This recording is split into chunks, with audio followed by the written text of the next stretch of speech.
Hey, what's up, folks? Welcome to another edition of the Winning Drive right here on Texas Football. Appreciate you guys joining us. I am lifetime Longhorn Rod Babers, joined by lifetime Longhorn CJ Vogel, also joined by the coach. You know him. He's been a high school football coach at Burnett, at Capel, at Rotan, at Brownwood, also at Belton. Former college football player at Abilene Christian, also coached there multiple stints, and also on the staff at Texas, 5 different seasons, numerous different roles and responsibilities. He's our coach. It's Coach Bob Shipley. What's going on, Coach? How you doing? Hey, doing good. How you, Rod? CJ, you all right? Oh yeah, we're hanging in there. We a little storm came in through Austin last night, but Rod, I see your walls are still standing, and I still got some Wi-Fi going on over here, so it looks like we're all right. Yeah, no doubt. No, it's all good. We need some storms. Ain't nothing wrong with that, man. Get a little rain. Nothing wrong with that. We'll get into a lot of different things on the show today. We'll start, obviously, with the transfer portal targets for Texas. A lot of Longhorn fans interested in an update on Dominic Williams. Also, what's going on with the transfer portal potential targets at the cornerback position. So we'll start there. Then we'll work our way to some of the other topics. There are some interesting articles. I did that. I've been wearing the hat for the last 3 days. I'm gonna pull my Charlie Strong finger out on you now. I'm switching it up. We got to switch it up, man. I'm just switching it up. I've been wearing it for the last 3 days. Coach, I know. Yeah, you have. I've been representing. So I will. Trust me. I don't want to wear it out. You can't wear it out, man. I want to keep it fresh, keep it new. Appreciate you guys joining us. Get all your questions in. We'll get to as many of your questions as we can. Those super chats always jump to the front of the line. You can interrupt the show at any time. We'll appreciate those. But there's a 2025 big board that's already out from Pro Football Focus that I want to get your guys' thoughts on, because there are some Longhorns that are represented on that big board. We'll also get into a discussion about A.D. Mitchell, because A.D. Mitchell drafted by the Colts, 52nd pick overall. Of course, he dropped in the draft. A lot of people had him as a first-round pick, and basically the video and the audio of the draft room process and the context of drafting A.D. Mitchell, how it all went down, that has been released, and it's really cool. It's really interesting from really start to finish, whenever they traded down to the pick and when they discussed it in the draft room. So we'll talk about that, because I'm sure you guys got a chance to listen to it already, and then the comments from A.D. Mitchell when he was drafted by the Colts. So I want to get into that a little bit. I thought it was cool. There's also reason why you should already be buying Xavier Worthy fantasy stock. All right, I don't play a lot of fantasy, but you already be buying some fantasy stock for Xavier Worthy. We'll talk about that coming up a little bit later on, too, in the show. And there are now reports about what the cover of the EA Sports college football video game is going to be, at least what the some of the stipulations may be, and exactly how they made the layout may go for the cover. So we'll talk about that a little bit, too. And there are some quarterback rankings out for the best quarterback rooms in the country. I want to examine those because, of course, the Longhorns at the top of that list, as they should be. So we'll get into all of that, of course. But let's start, CJ, with the transfer portal targets for the Longhorns. The number one target, of course, Dominic Williams, the fantastic transfer portal interior D lineman, coming from TCU, but now in the transfer portal. Deciding now between 4 schools, or we narrowed it down to even fewer than that? Well, we know it was the 4 schools originally: Texas, Oklahoma, LSU, and Missouri. That was the 4 schools that he took trips to. Of course, LSU was the most recent. Texas visited with them late last night.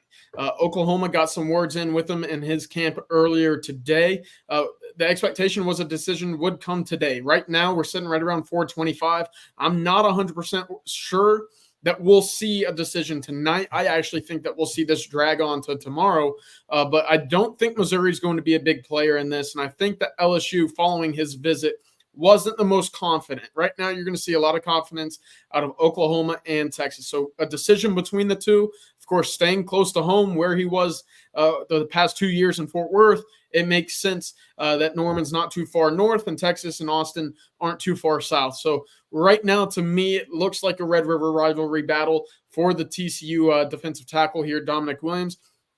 Will we see a decision tonight? We'll see. I don't think that there's been any concrete plans one way or the other given out by him or his camp. Of course, we might be sitting here in 15 minutes and have to reroute the entire show, Rod, because of a decision. We don't know. My best bet is that we see something tomorrow morning. Again, I do believe that decision comes down to Oklahoma and Texas. Oklahoma feels confident that they made a good impact, a good impression early on. Of course, they had the first visit with Dominic Williams and his crew about 2 weeks ago. So we'll see. On the other hand, Texas is hosting San Jose State cornerback Javion Cole for an official visit beginning today. That began around 11 or 12 o'clock this morning. That will last all the way through Saturday, which is noteworthy. Of course, getting him a full look at the campus, the academics, the program, the locker rooms, the amenities, etc. The Texas staff, I know that they've been bouncing around all over the country, but they'll have a number of guys on campus today to talk with and meet with Javion Cole, the talented cornerback. Stands about 5'11", so not the biggest, but he's got 10.6 speed out of Oakland Athletic League out on the West Coast. Talented football player, would be a contributing member to the Texas secondary this fall, no doubt about that. So we'll see how that goes after Saturday. And, of course, he locked in an Auburn official visit for the week after, starting the 7th through the 9th as well. I think Texas is looking to lock this one down this weekend, preventing him from getting on the flight and getting out to Auburn next week. So we'll see, of course, on Saturday. But those are the two big transfer portal updates. Big wait-and-see game right now for Dominic Williams. The real question is, did Javion Cole get the Lamborghini treatment? Have we followed him on the gram? Has he posted? What luxury car has he posted that he got from on his recruiting visit to drive around? Or do we know? Right, I'm sure he's in that golf cart still at the moment. I mean, dinner's probably starting around 6 o'clock. We'll see in about an hour and a half what actually he comes up showing up in. But right now, I think he's still on campus getting the lay of the land. Okay, just trying to see how bad they want him. Is he Lamborghini? They want him Lamborghini bad, or is he just gonna get Dodge truck bad? You know what I mean? Like, ain't nothing wrong with it. Ain't nothing wrong with Dodge pickup. No, ain't nothing. Hey, what? That's a fine automobile. I'm just saying. That's what they might be. Lamborghini. Hey, trust me. I Dodge all day. You know what I'm saying? Hey, I'm all about that. Matter of fact, we'll talk about Southport Dodge a little bit later on. I'm just saying, hey, I'm all about the Dodge. That's what I'm saying. That's why I brought it up. Like, I got pride in that. You should too, but the Lamborghini, it's a different luxury automobile. It's different. Yeah, I'd rather have a Dodge. I don't want the Lamborghini. If something breaks down the Lambo, I don't know if I got the money to fix it, let alone the money to buy the Lambo, lease it, or rent it, or whatever.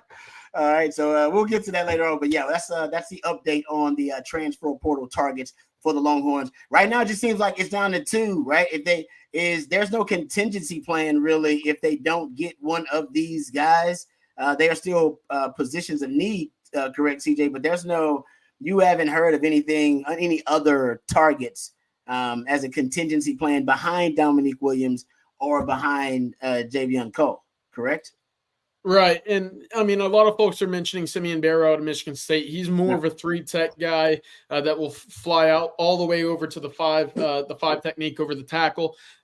He doesn't necessarily fit what Texas was initially looking for in the transfer portal, but he is a very talented football player, and he would be addition to this interior defensive line room. Right now, it feels like, to me at least, both of these guys are narrowing decisions. And right now, should Texas pivot all the way back to Simeon Barrow, I'm not sure how much of an opportunity they would have to get into that fight. Another name that's pretty interesting to me is J.V.R. Suggs out of Grand Valley State. Smaller school guy, but he certainly has a lot of film. He's been earning offers left and right. I know Oklahoma just offered him this morning as well. So if you want to read between the tea leaves just a little bit, that might give you an indication of how Dominic Williams is trending, but I'm not here to tell you that's true or not at the moment. All I'm saying is this kid is picking up steam very quickly at the moment. So Texas has yet to reach out to him. I got in contact with Suggs last night. He said he's not heard from Texas. I'm not sure if they're going to pursue. Of course, he's up to about 8 to 10 scholarship offers at the moment since entering the portal. So his recruitment's going crazy right now, as you would expect, and visits are being planned. Texas would have to fight to get back into that one. But, of course, I think they have all their chips in the pile right now for Dominic Williams. Of course, we'll just have to wait and see which way that domino falls.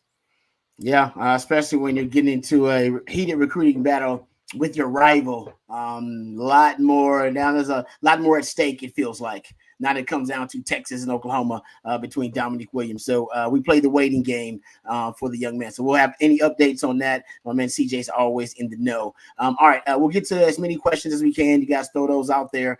I got a couple of topics that I want to get to here. In the meantime, Pro Football Focus has a 20. I sent this to you guys. The 2025, way too early, and it is way too early. Top 50 big board for the top 50 prospects for the 2025 NFL draft.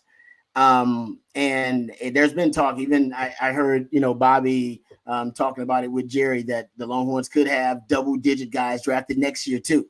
Even Kirk Bowles put out an article saying the Longhorns could have up to 15 guys drafted next season if everything goes right. Here in this article on the top 50 big board, they got Kelvin Banks. This is the number 6 overall player, period, coach, on the top 50 big board for 2025. This is a guy that probably would have been a top 15 pick no matter when he left, if he could have left after his freshman year. They got him as the 6th overall prospect. Is this guy, coach, is going to get drafted ahead of Quinn Ewers potentially? We talk about Quinn Ewers all the time. It's going to be the top, quarterback drafted, and if he does, that means he could be the number 1 overall pick, and that could be the case. But the likelihood right now is that Kelvin Banks is going to get drafted higher than Quinn Ewers, unless we see that leap. Quinn Ewers will be a first-round pick, I believe, but Kelvin Banks is trending toward being a top 10 pick, top 5 pick potentially, depending on what we see and how the chips fall. Well, he's certainly, he only allowed pressure on 3.5% of his true pass sets. And so, you know how it goes, man. You never know. This year, quarterbacks were the hot commodity. The year or two before that, we sit there and watch the quarterback sitting in the green room, and they're just ho-hum, you don't ever know. But this year was a hot year for quarterbacks. I don't know that we'll see 2 years back-to-back like that. It wouldn't surprise me to see Kelvin Banks being the first Longhorn taken off the board next year. Yeah, no, as I said, we talk a lot about that, CJ, but, Kelvin Banks is probably yours. If you had to make a bet on which one, Quinn Ewers or Kelvin Banks, was going to end up being drafted higher, you'd have safer money betting on Kelvin Banks. Yeah, I think so. Of course, we saw the run on quarterbacks early on this year in the draft. 6 out of the first 12 picks were quarterbacks.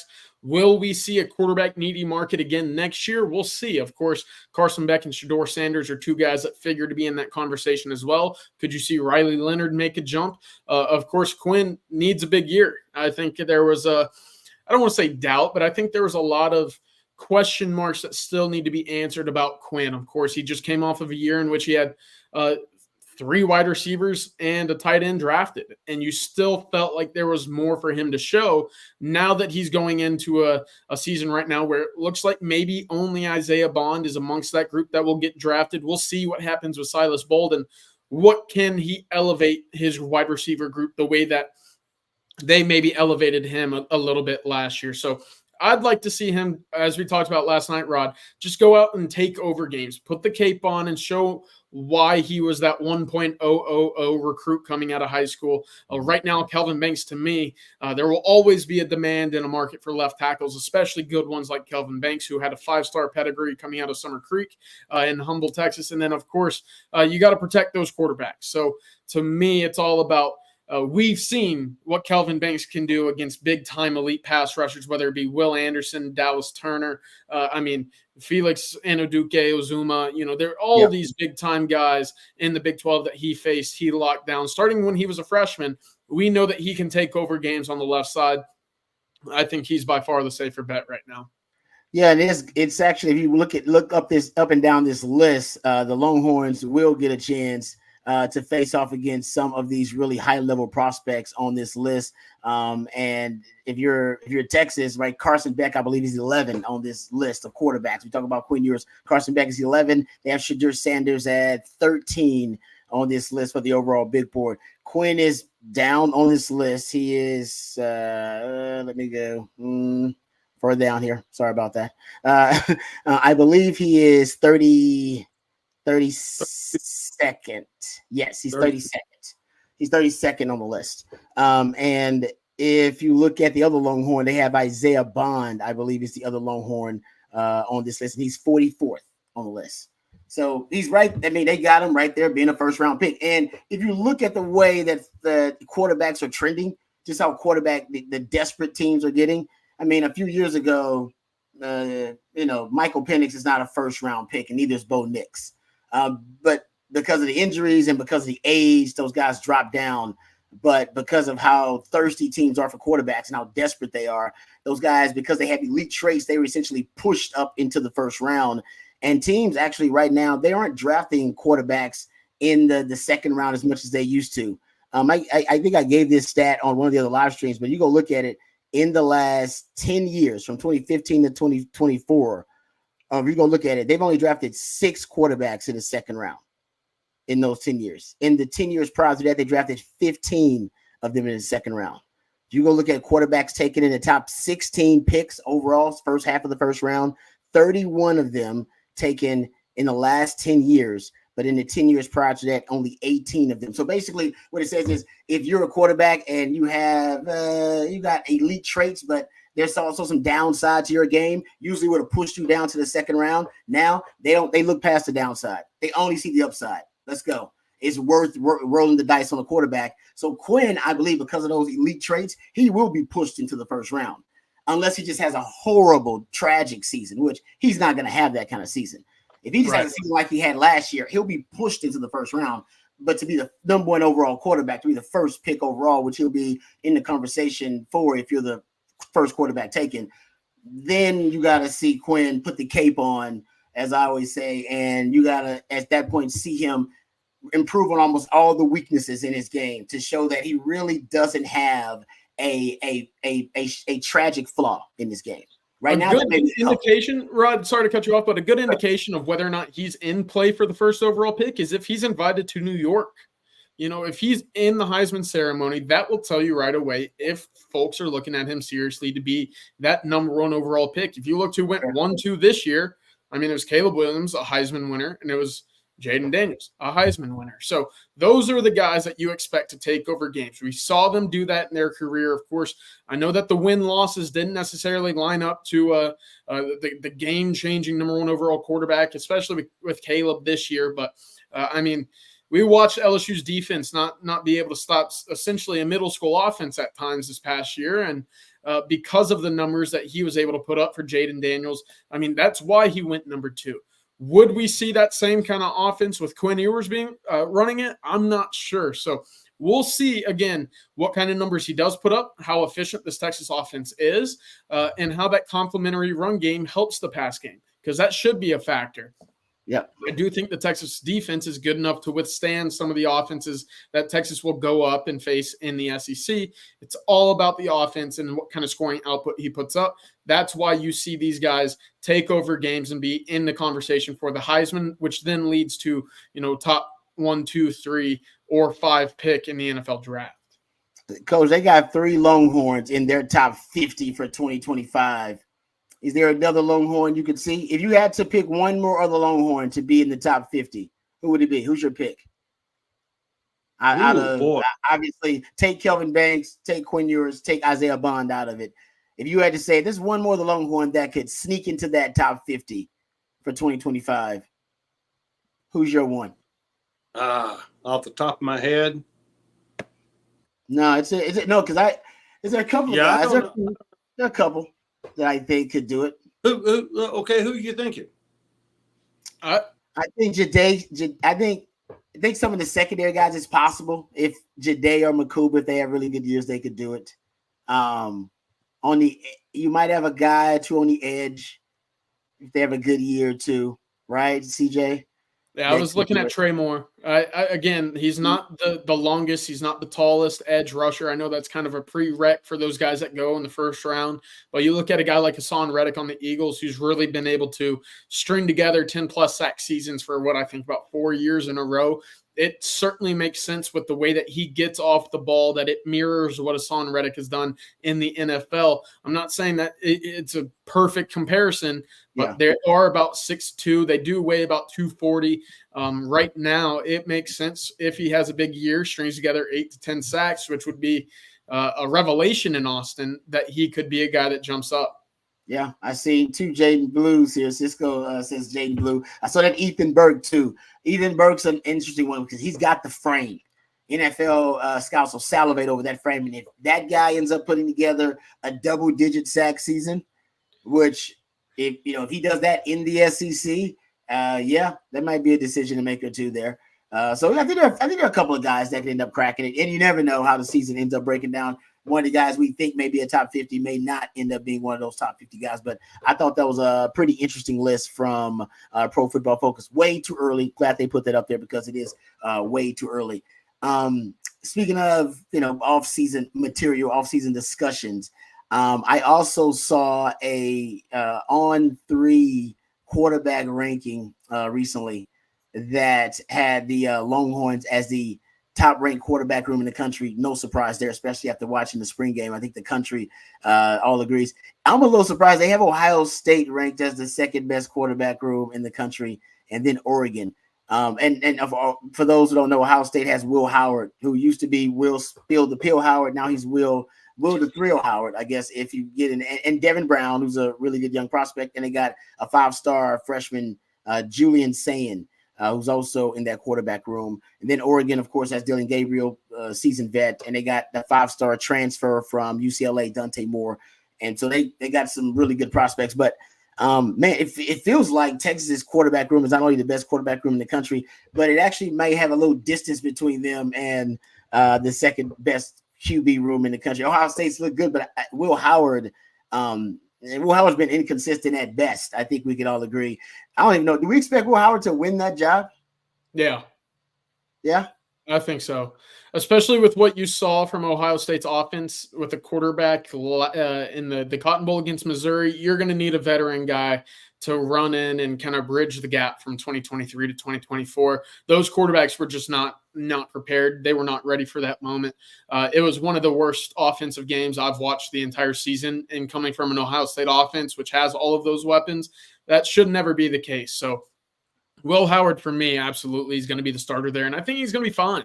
We just saw Michigan win a national championship with a quarterback who I won't get into the argument of whether or not he's talented or not. He didn't need to do a whole lot. I mean, they beat Penn State on the road by handing the ball off 30 times in a row. I mean, that's fair. It just don't turn the ball over essentially and let your playmakers work. That's what Will Howard's going to be for Ohio State this year. But have you seen Will Howard really do that?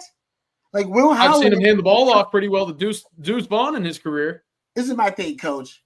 He never won the job really at K-State, right? They brought in They brought in Martinez to contend with him 1 year, and then this last year was Avery Johnson and him. Has he ever really been the starting quarterback?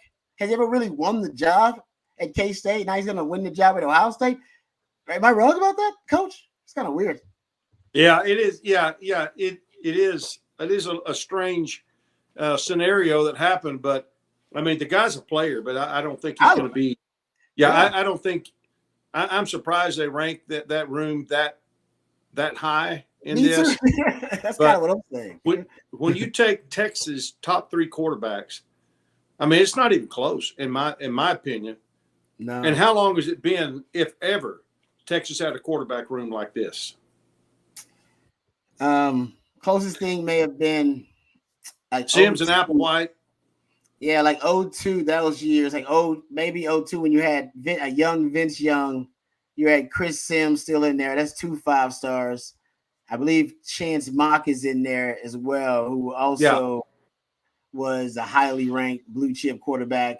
I mean, you're right. It's been a long time. I don't know if you've had a quarterback room this talented. Well, I really admit that. Even back then, that was a talented quarterback room, but I don't know overall if it's where this room is because it's. Well, I say that, but you look at 2005.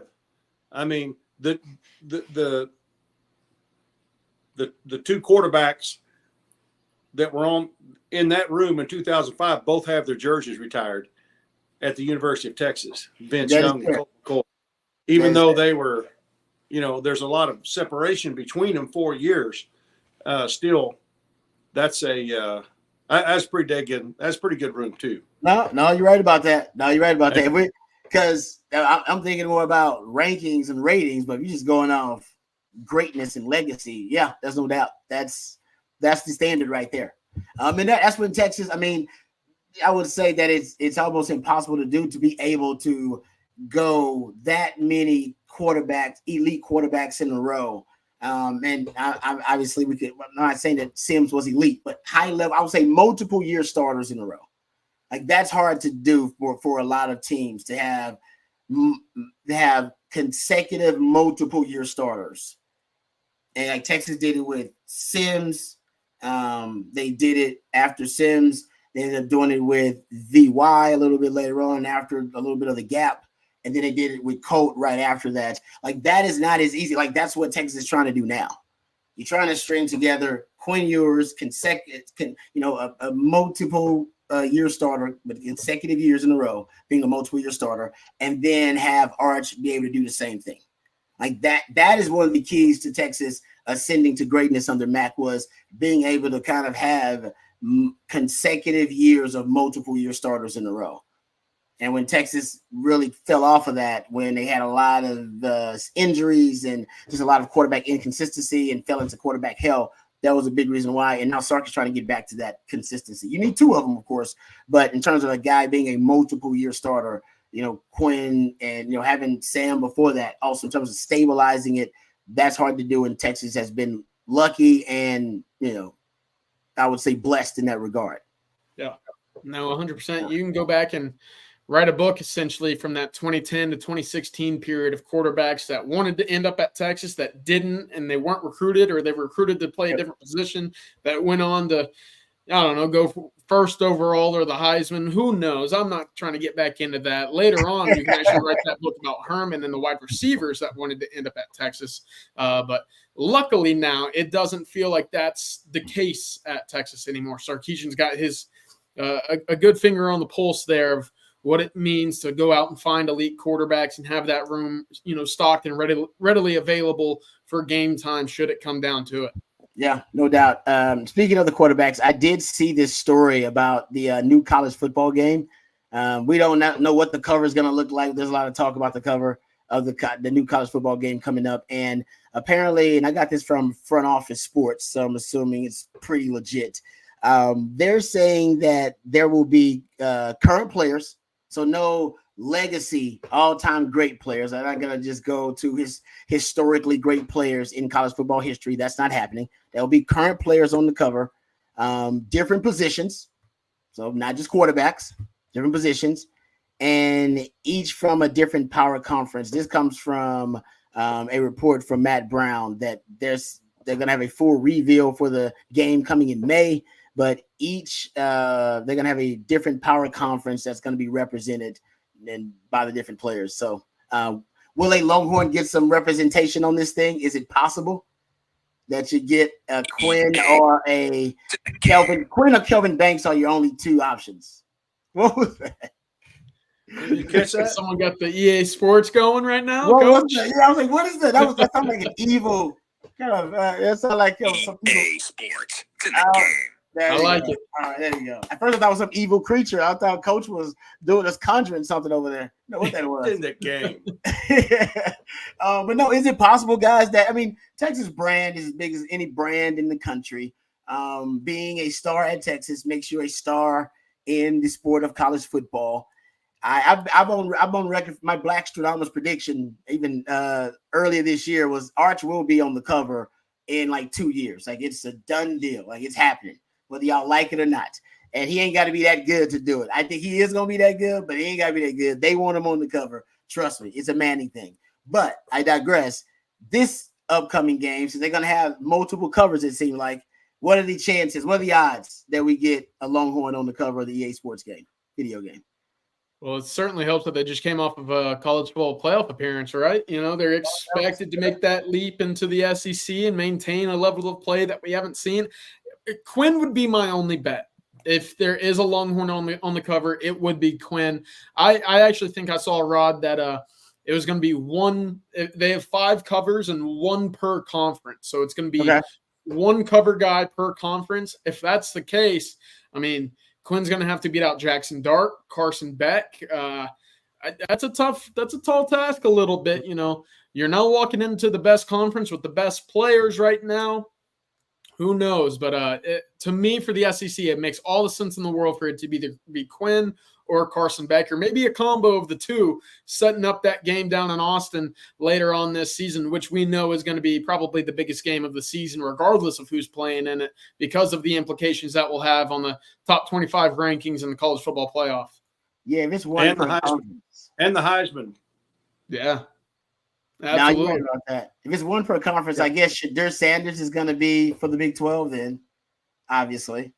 Big 10, I'm not sure who's the big star in the Big 10 now.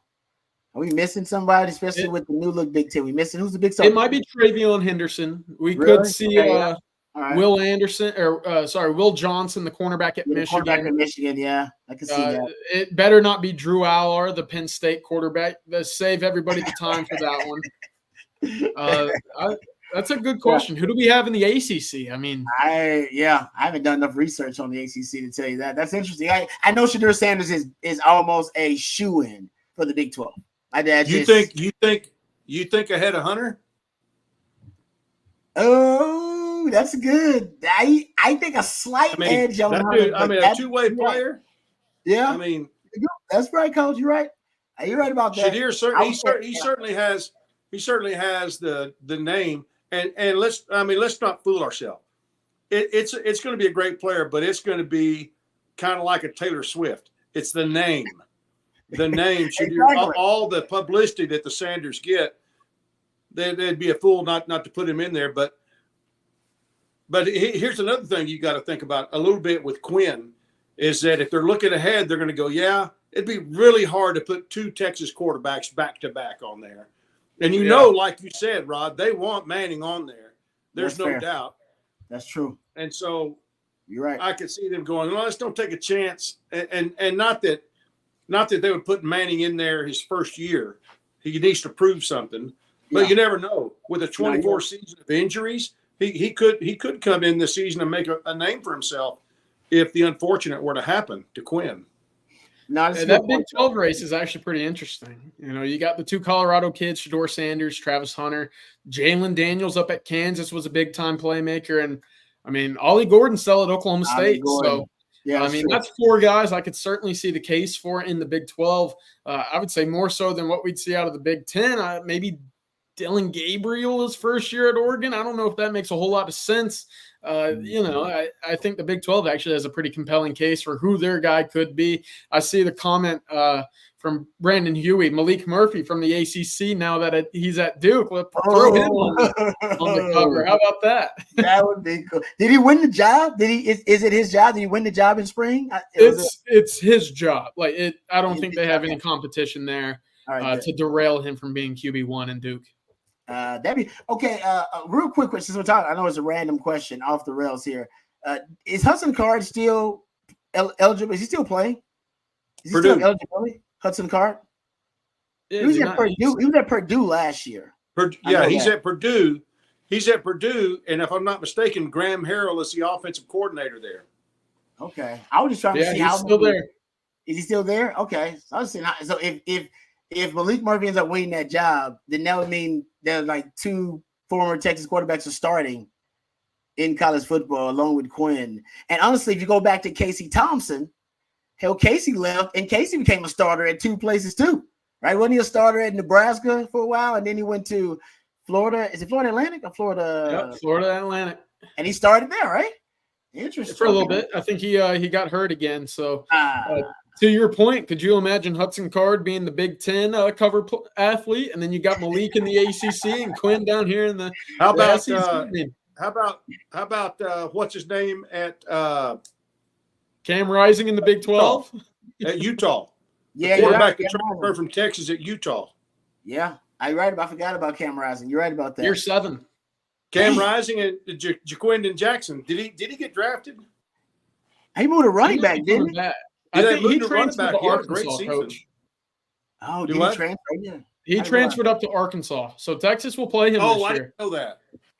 Oh, nice. Yeah, I didn't know that. Yeah, Cam Rising, don't count Cam Rising out of the Heisman race. I'm telling you, man, that dude. I like that. That dude is He's a great football player, and he is very mentally strong. He carries himself really well. He doesn't let things get bigger than they are. Just from, of course, I helped recruit him out of California, so I got to know him pretty well. He's a sleeper for the Heisman. He's been waiting. I mean, he got hurt at the end of the 22 season, missed the 23 season. He's ready. I like that. Yeah, that's a good one though. I gotta look at the Heisman odds and see what Cam Rising's odds are. But I like it because Utah's always a contender. Got a hell of a coach and now a veteran quarterback. What'd you say, 6 or 7 years now? It's been a long time. It feels like that. He came in 17 or 18. I can't remember. 18. He must have been 18. 18. Man, dude, yeah. God bless him, man. Hey, you know what? I think everybody's wanting to live, that college dream where you're in college for 8 years or something like that. Man, it's amazing these guys can do it. They're living the dream. They really are, because they make NIL money, and these guys also. Yeah. Let me tell you what the problem is. The same thing I hear in college about high school kids is the high school kids are all they're talking about, all they're focused on is getting a scholarship, making a name for themselves. Then when you get to college, all you're thinking about and everything you're doing is trying to get to the NFL. And I just don't think enough kids soak it in. Yeah. Your college years, man, that's the best years of your life. Yep. You got in the dorm, your teammates and your buddies, and you're the big man all over town. And it worries me when guys, all they want to talk about and think about and work on is getting to the league. Then you get to the league and you realize, man, this is just a job. I want to go hang out with the guys in the dorm. No, everybody's going home to their wives and their kids. I mean, it's not the same. Not close. And the coach don't have to like you. He don't even have to act like he likes you in the NFL. It ain't no popularity contest. And as we found out from Xavier, the facilities don't have to be very good either. Nope, not at all. They just don't realize how good they have it in college, man. Kids, and the same thing is true in high school. If you're on a pretty good team, that's a pretty good time in life, being a high school star. And people want to rush on and get to the next level, Next thing you know, you're in the NFL and you're like going, man, this ain't what I thought it was. No, that's a great point. Is that right, Rod? No, honestly, Coach, I agree with you 100%. And I know we've all been in a rush to grow up. That's part of growing up, man. I want to be an adult. I want to get to the point where I have more freedom. But I'm with you. I found that out that when I came back to school after being done with the NFL, after the NFL was done with me, I came back to school to graduate. And it took me like another year basically to graduate, another like semester plus to graduate. It was some of the best times of my life. I had an amazing time coming back to school. I was that nerd in the front of the class. I'd done all the readings. I was leading the study groups. Oh man, I was enjoying it, Coach. I was one of those dudes reading out on the 6-pack, just on the grass, kicking it. I was actually a student. It really did. I went back and I thought to myself, I said, man, I should have been doing more of this when I was a student athlete. I should have been enjoying more of the student part.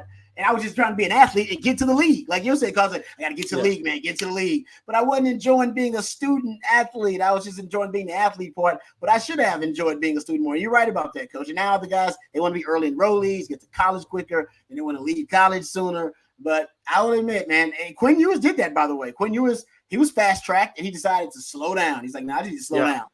And that's exactly what, basically, Coach, what you're describing is what he kind of described as to why he wanted to slow down and be in the moment.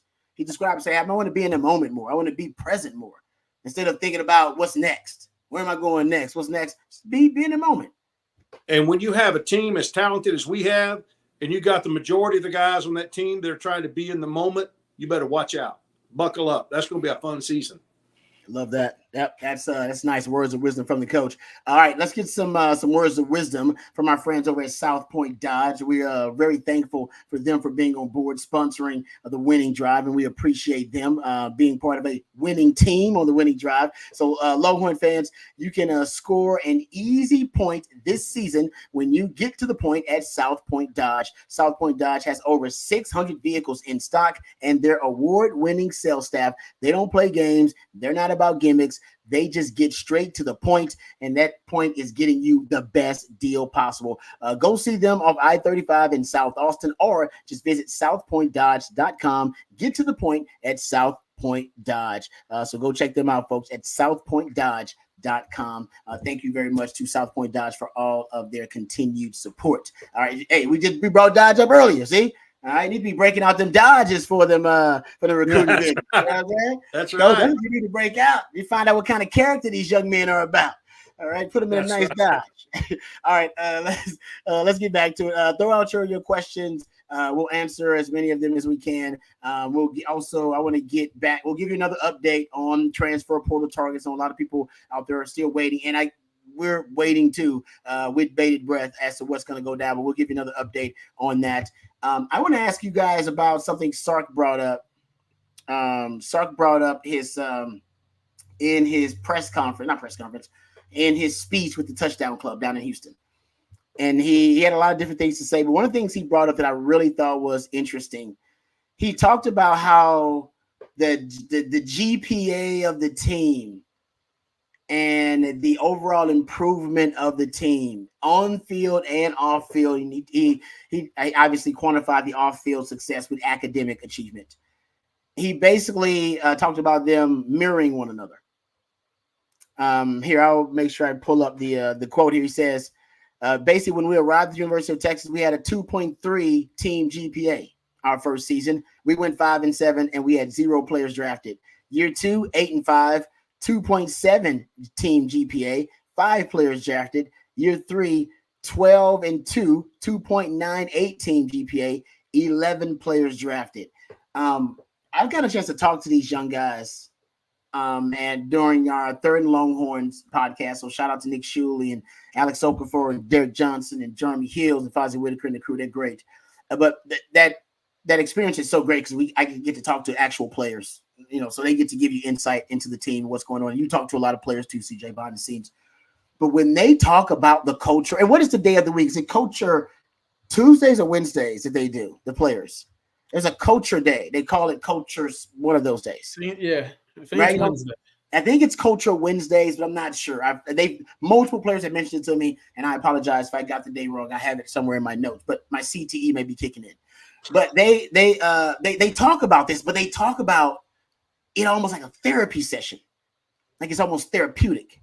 Well, they talk about their goals, and they talk about overcoming trials and tribulations, and they talk about perseverance, and they talk about what troubles them. It sounds like it's a lot more than just we're gonna watch a movie together, or we're gonna get together and we're gonna play freeze tag, or we go get together and play, dodgeball, whatever it is. It seems like I'm sure that's part of it too, the activities. But from what I talked to in multiple guys, it seems like it's deeper in that. And when they talk about culture, multiple players have referenced it as being habitual. Like it's in your habits every day in what you do on and off the field. And Sark actually champions that. He's like, hey guys, I want y'all to be great on and off the field. And he talks about getting guys who are competitive academically too. It's interesting. I don't think that's a coincidence. I mean, that's just about excellence. That's about cultural habits. And I think culture comes down to your habits every day. What you do when nobody's looking, getting up when, early when nobody's watching, making your bed, getting in your work, getting in workouts, getting to class on time, all those little tiny details that ended up, I think, making you a high achiever. And I think that's what he's got on his team, a lot of competitive high achievers.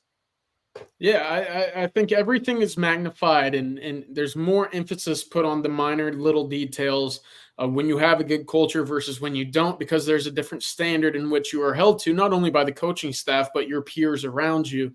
And so to have those little breakout groups and circles and get down to know, not only your teammates and brothers off the field, but to understand what makes them click, to understand what makes them the people that they are, that goes a long way. So I think that's one of the biggest things that they've been able to instill here in Austin under Sarkeesian, is another reason for these guys to care about one another. And that's paid off so far. Not to mention, I mean, they're going out and recruiting, I would say, smarter football players, talented football players, just guys that care a little bit more. And that starts with the programs in which they come from. We've talked about it in the past, Rod. I mean, Sarkeesian's getting about 50-60% of his guys in each recruiting class from programs that win state championships. That makes a difference. They know what the standard is. They come into a season with a goal in mind. And of course, that's been the goal all year, that whole first semester in which they're playing football in high school. They understand what is at stake week in and week out. They know not to be the weak link or the guy causing distractions, because it will deter that group from achieving the goal. That's another reason in which I see this really paying off for Sarkeesian so far, is these guys all come from like-minded backgrounds. That's to play good football, that's to win championships, and that's to be a good person off the field. So absolutely, it's paying off. And that's interesting you said that they come from similar backgrounds, because Sark talks about some of the stuff that he looks for when he's recruiting these athletes. And he says he looks for the guys from championship programs. Well, he prefers. Not every guy's going to be from a championship program, of course. But Coach, he says he prefers players from championship programs. And the reason I think it is because I think it makes his job, essentially it makes his job easier, right? You get these guys from championship programs. Let's talk maybe a Westlake or a Lake Travis, just programs that are consistently contending and competing for championships. They have a championship process that they have perfected and they replicate, and the championship culture. Because I've been around some of these schools, and they got them in Houston too. They got them in every part of Texas, right? The Katie's and the North Shores in Texas. They in Central Texas here is Westlake and Lake Travis, but they weed out bad character, bad football character. They weed it out. Those guys who come in with bad work ethic, who are selfish teammates, who those guys who aren't disciplined enough to be able to work on their own, the guys who don't want to dedicate themselves and commit the time. Those kind of programs, those guys will be weeded out, or they'll fall so low on the totem pole that they'll be insignificant, it won't matter. Or those programs will rehabilitate bad football character and turn it into positive, constructive football character, where you learn the work ethic and the dedication of commitment, learn how to be a good teammate, learn about sacrifice and all those things. And I think that's why Sark likes, because that's part of his culture, team first. He likes guys from those championship pedigree programs, Coach, because they make it easy on them. They've already weeded out or rehabbed the bad football character, and now I can start where these young men already have begun, which is on the path to being a high achieving competitive athlete. Yes. Teams that are constantly competing at the state level, they have a very high expectation, a very high standard, and the coaches are not soft. The coaches are very demanding. You have to be. There's too much talent out there. You've got to be demanding. You have to demand excellence. And then the other thing that I see, and you alluded to it a little bit, is that, these guys, sometimes if you're honestly, I worried a little bit about Tyrone Swoops. Tyrone Swoops came in here from a high school team that won 1 or 2 games his senior year in a small classification like 2A or 3A. And I would think if you're a Division I starting athlete, especially a skill position, you should be able to single-handedly win some games at that small level, at that small of a school. But when you have guys that were the studs, but they weren't on a very good team, they realize at some point, hey, this is about me. We're not going to win state, so I got to be about me, And so you start getting a little bit selfish. You don't like other people getting the ball because you think you got to do it all, But when you, as you said, when you get to that level where you're playing at the level across competing for state championships, I should say, you can't be selfish. You got to be for your teammates and see that the goal is to win as a team, and you know there's no selfishness involved. So I love that. I mean, certainly there are some guys that fall through the cracks that maybe weren't on great high school teams, but they can come in, and as you were talking about, if they're open-minded and they really want to be the best they can be, they're going to watch these upperclassmen. They're going to learn how to respond in the culture that Sark has built. Yeah, no, I totally agree, Coach. That's good stuff. All right, we promised you guys an update on the transfer portal target, Dominic Williams, and we brought in Bobby Burton, the man, the myth, the legend.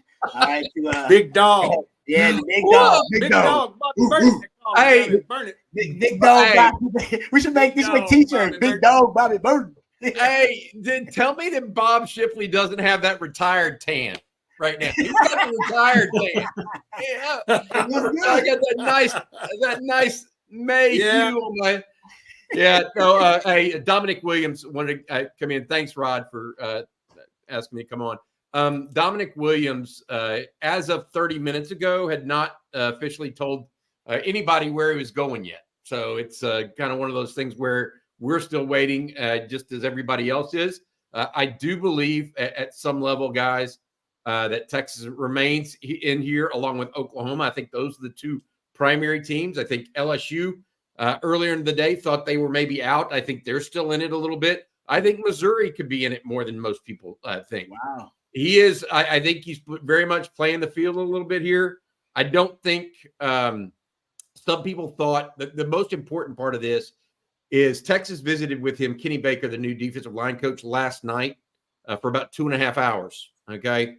It wasn't a home visit. I think it was at a restaurant or something, but long and short of it, apparently that visit went really well with Dominic Williams. Then this morning, he met with, or at least his representative met with Oklahoma. And apparently that meeting went really well, but at neither of those meetings was anything finalized. Right. And so their thought was, oh, well, he's going to announce at noon. He's meeting with OU at 10. What does that tell you? Right. Here we are at 5 o'clock in the afternoon and still nothing decided. I think there's been communication across multiple teams today, back and forth. So I wish I could give you more than that, other than, you know what, we're waiting. That's what we're doing right now. No, Texas not out of it by any stretch. I'm not sure. I'm not sure exactly what he's going to do. It could come down in the next 30 minutes, or it could carry into tomorrow too, as well. Bobby, just one question: is there a backup plan or a contingency plan that if you don't get him, you have your eyes on someone else, or are they all in on Dominic Williams? They think they think he's the best guy at the nose. Yeah. The one they took a look at was Simeon Barrow, a 3 technique at Michigan State, but I think they like what they have at 3 technique right now enough to not have to go there and maybe save some powder for other positions. So Barrow, I think, is going to announce between LSU and Miami, although I think Missouri trying to make a run there themselves again. Wow. You notice a couple of common teams there looking for defensive linemen right now. Yeah. And so we'll see where that goes. But Barrow was thinking about a visit to Texas this weekend, but that Texas kind of bowed out of that graciously. All right. Thank you, Bobby. We appreciate the update, brother. We're waiting, and as soon as the news breaks, we'll have it right here at On Texas Football for sure. All right, Coach, keep getting that sun, man. Yeah, baby. Take care of yourself, Coach. Hey, Coach, you do look pretty tan. Bobby's right about that. I'm glad he brought it up. All right. Hey, he's just got to keep staying next to me on this little bubble we got. I think I'm helping him out quite a bit. You are. No, Oh. I got to get some hue in my room or something, man. it's all the gray hair. The gray hair makes the tan pop a little more. You know, Oh, white. know what it is? Yeah. Okay. I like it. Hey, he's right, though. I didn't really know. So I'm like, yeah, Coach, you was pretty damn tan, though. Yeah, that big rainstorm last night we had, Rod, must not have gone all the way up to Coach. I'm telling you, I've been locked inside for a minute. That's my excuse, at least. Coach has been out on the ranch, though. Coach is a country, he's a country boy, so he's been out on the ranch doing stuff. Yeah. Coach Well, let me tell you where I hadn't been. I hadn't been hanging out at Flat Creek Winery, and I been hanging out in Las Vegas for a week doing a residency like CJ was. That is true. Yeah, you should be. CJ, how are you not more tan? You did just come from Vegas. What are you doing? You don't go outside in Vegas. They make it so that you don't know what time of the day it is. You know how that goes. I mean, yeah. That is fair. That is a good point. Yeah, I guess you could be there for a while and not go outside. That is the point. All right, there you go. All right, I want to get back to some of the Sark comments. Even speaking of what Bobby said, and we can go back to that too, because Sark did say at the touchdown club in Houston, they have the luxury. They don't have to take someone. He said, I think he said, make sure I get the quote here, that basically Sark said that if they don't necessarily need to take anybody unless it is someone that's going to add value to the team. They don't necessarily have to bring in someone unless they can add value. So maybe they don't necessarily have anybody they're thinking about after Dominic Williams, because nobody else is going to add value. They need a true nose, a true zero technique. And all the other guys are kind of three techniques. Shows you how rare it is to find somebody that can play over that nose, Coach. That's why, those Byron Murphy and Tavondre Sweat, they said Sweat was going to drop. He ain't dropped too far. And Byron Murphy if it wasn't for all the quarterbacks and wide receivers and O-line and tackles that were drafted, Byron Murphy would have been drafted in the top 10 in probably most any other year, because this year was just kind of crazy because of the QBs. Hey, is Puna still with the Seahawks? No, he's with a different team now. You with the Bears? Is it the Bears? No, I gotta look it up. He changed teams a couple of years ago. He left Seattle, and he's with Buffalo for a while. He's with Buffalo initially, and I don't know where he went after Buffalo. But I know because I followed Puna for a while because I was a big fan of Puna too. But you're right. I mean, that's why Puna's stuck in the league as an undrafted free agent, because he can play the nose, and if you can do that, there's not a lot of guys, even the big D linemen, that can do it. No, that's what makes Bill Charger. The Chargers. Wow. Chargers now. I didn't realize that. There you go.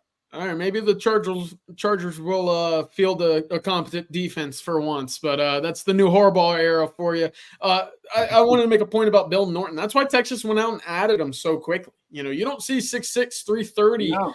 Walking through the door all too often. So whenever you do have a guy that has an end to the staff with Johnny Nance and, of course, Tia Savea as well, I mean, it makes sense for Texas to go out and add him to the roster. The count that I have Texas at right now has 81 scholarships. So you can certainly go out and add a Javion Cole, a Dominic Williams, and still have room for another cornerback, a linebacker potentially. We've not addressed that need. Of course, Texas just lost two linebackers with Samaje Burrell and Kendrick Blackshear this spring. And of course, you can go out and get an all-conference or a punter in the sense that maybe you don't have to rush the development and play of Michael Kern, who's coming in June. So we'll see. But right now, sitting at 81 scholarships at least gives you that flexibility that we talked about Texas needing to get to be able to maneuver through the portal like we're seeing so far.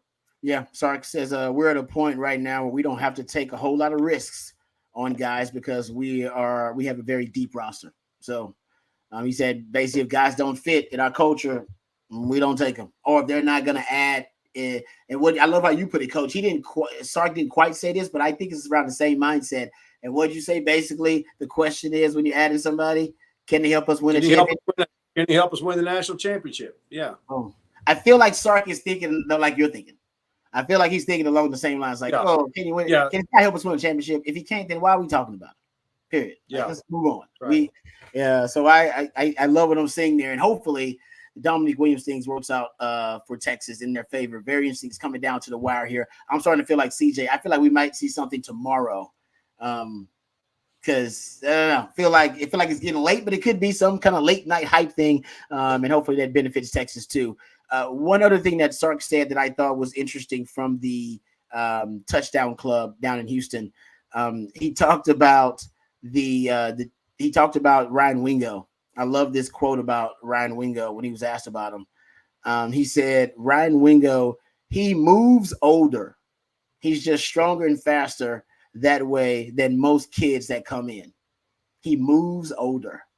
It says to me like he basically this guy's physically he's just ahead of almost all of his peers, and probably a lot of the the older players too, and some of the underclassmen. They probably the upperclassmen, I should say, is probably ahead of them as well, just physically, maybe not mentally, because he doesn't necessarily he doesn't know the scheme really well. He doesn't have familiarity with it. Maybe not the timing with the quarterbacks, but physically, I think the way Sark put it, I don't know if there is physically a more gifted wide receiver out there than Ryan Wingo. Maybe Isaiah Bond just because of his pure speed, but overall, Ryan Wingo's got probably more elite traits overall than even. I think a lot of times when you see the young guys come in, it's an adjustment, obviously, because the talent level is nothing like they've been used to. But at the same time, you got a guy like Wingo. And one reason that guys maybe it takes them a while is that they're trying so hard and they're thinking too much.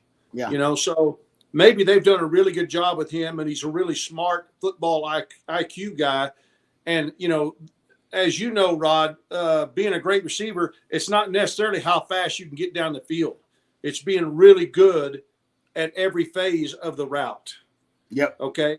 Sometimes you don't need to be in a hurry. You need to buy your quarterback a little bit of time, so you'll see him maybe have a little slower moves and then break it off later in the route, and the ball will be there. Sometimes a young receiver it's not that patient. He wants to get open now, but it takes a guy, and I'm hoping that he's learned that from some of the older receivers in the room. You got to be patient in your routes. Don't get out there and try to make things happen too fast, because in high school, it's kind of like first one that gets open, here comes the ball, Yep. Yeah. And it's you can be covered in high school, but in college, you're open. I mean, you got to step on a guy, you're open. In high school, they're going to throw it to you. So just a lot of football IQ and a lot of patience and being confident in who you are and your abilities. Yeah. You're right about that. In the NFL, those windows are even smaller. What's open in the NFL? You're like, that's open? Like, that's open.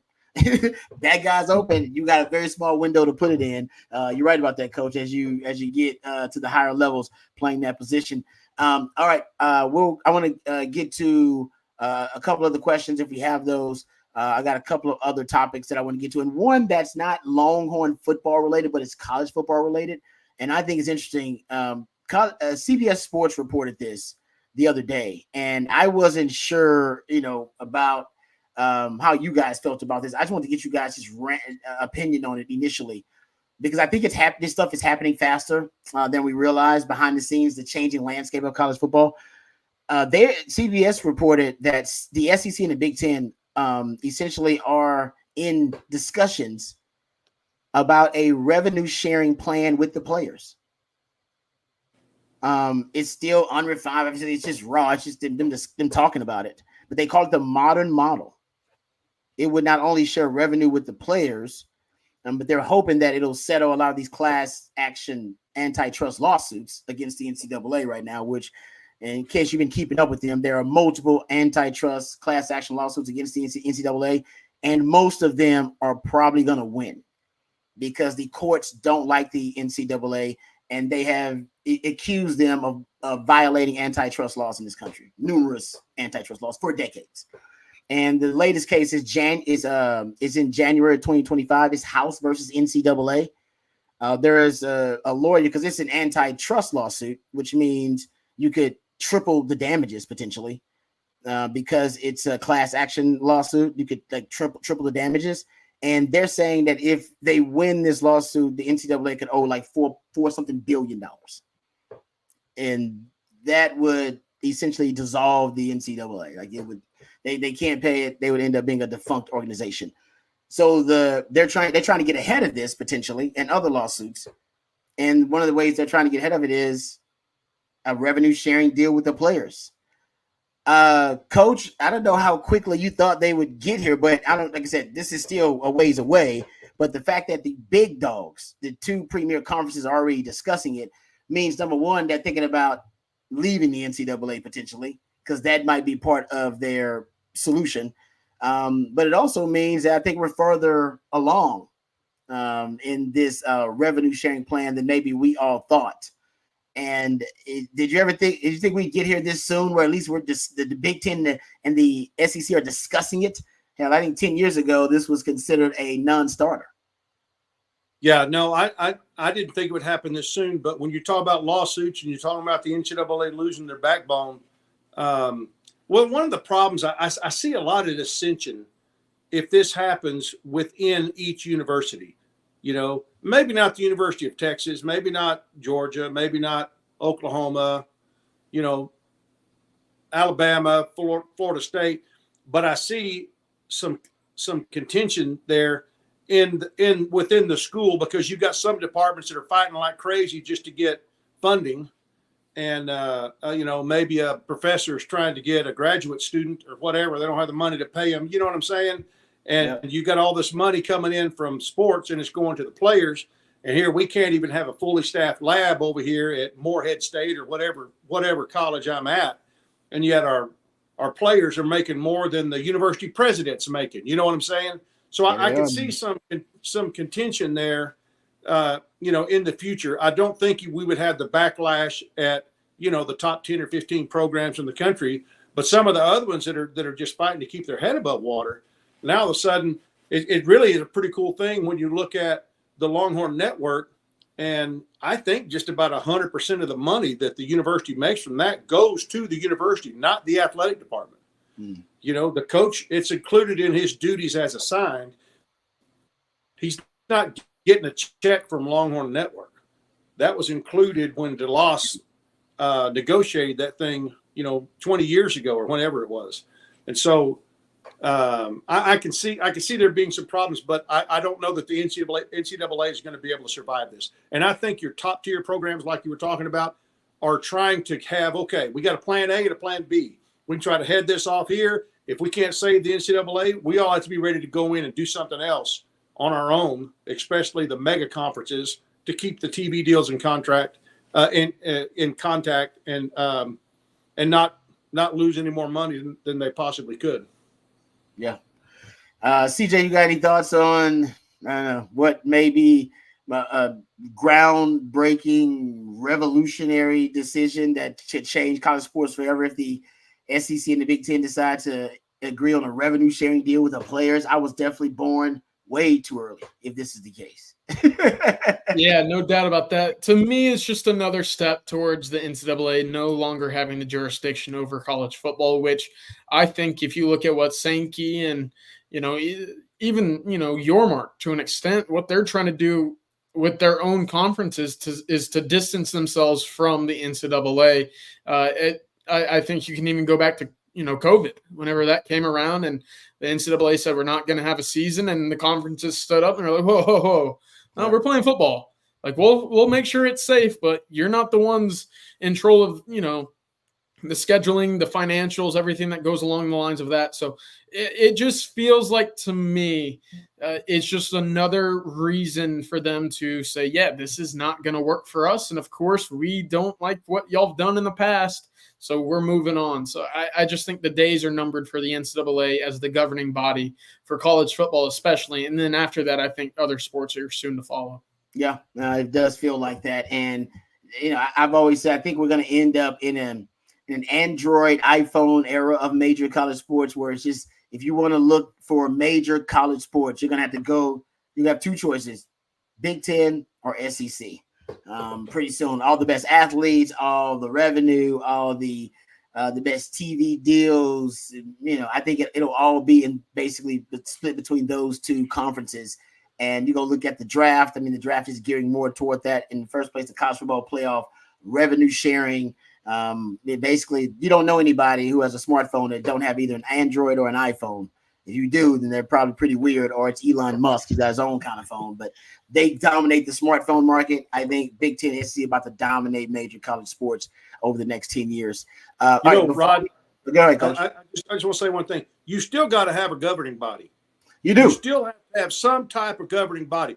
You can say, okay, well, we really don't need a governing body because there's really not going to be any more rules, because you can pay them whatever you want, but there's still going to be practice, recruiting, travel. I mean, there's still going to have to be some legislation and some governing body to keep everything, on the straight and narrow. Otherwise, people are, they're practicing all the time, anytime they want. And you got to have a governing body. I'm sure they would have something set up, university presidents or something. I don't know what it was. Yeah, no, you're right about that. They would come up with their own rules too. Probably they would come up with their own NIL rules. Whatever that governing body would be over major college sports once the NCAA dissolves, which it seems like is inevitable at this point. It just seems like we just don't know what the timeline is going to be. All right, real quick, this is why you should buy X-Man stock, Xavier Worthy stock right now if you're a fantasy football connoisseur or a fantasy football enthusiast, because the reports are James Palmer is reporting that Rashee Rice, the Chiefs receiver, is going to be suspended at least half of the upcoming season.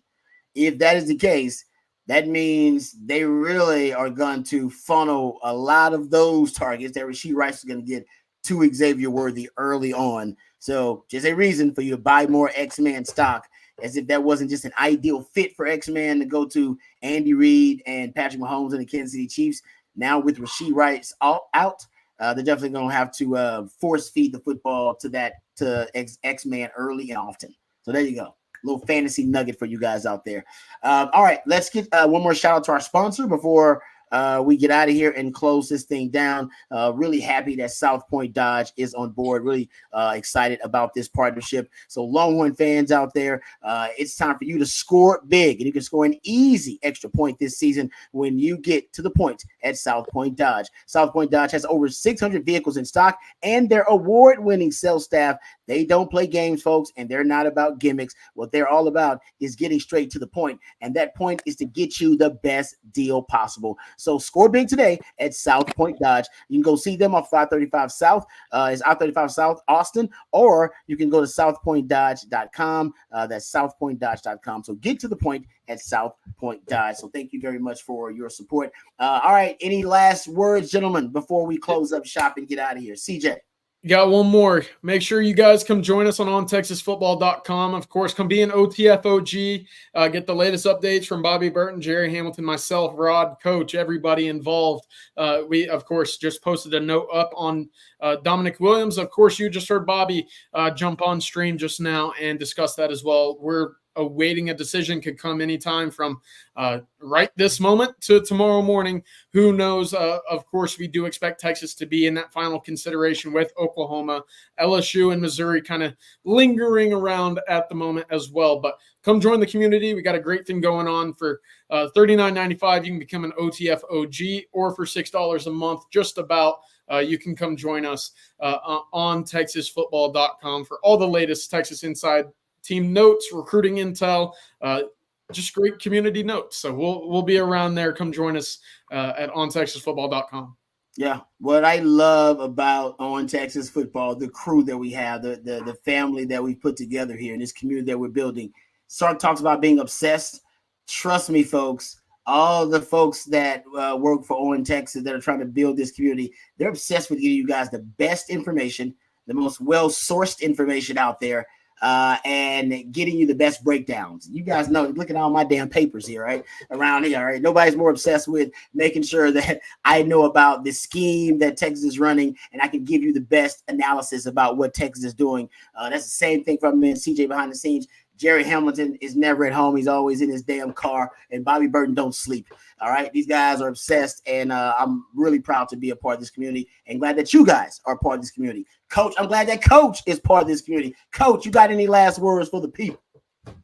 I got a little more daylight. I got to go out and get a little more sun.